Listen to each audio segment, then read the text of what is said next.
नाज़रीन, कंदकोट में 15 साल अॻु आवाम जी तफ़रीह लाइ करोड़ें रुपयनि जी लागत सां क़ाइमु कयल लेक व्यू पार्क ज़बून हालीअ जो शिकार थी वियो आहे। उन हवाले सां तफ़सील ॿुधाए रहियो आहे पीरबख्श बंगवार।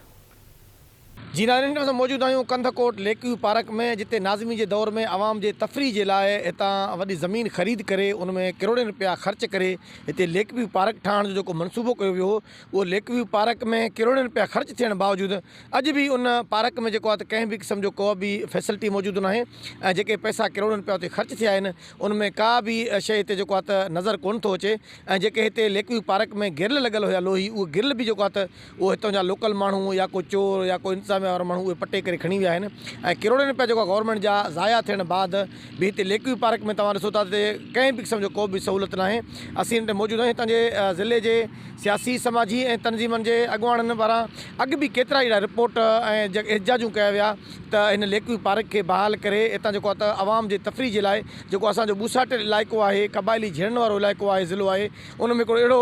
पार्क जोड़ियो वञे त जीअं माण्हू जेको आहे त कंहिं बि टाइम अची करे हितां पंहिंजो जेको आहे त कुझु सकून हासिलु करणु। पर अहिड़े कंहिं बि क़िस्म जो को बि ज़िले इंतज़ामिया पारां नोटिस न वरितो वियो आहे ऐं हिन वक़्तु लेक व्यू पार्क आहे उहो ज़बून हाली जो शिकार आहे। कंहिं बि क़िस्म जो को बि जेको आहे हिते फैसिलिटी न आहे, कंहिं बि क़िस्म जो जेको आहे हिते का शइ मौजूदु न आहे जेको माण्हू अची करे तफ़रीह करण जी।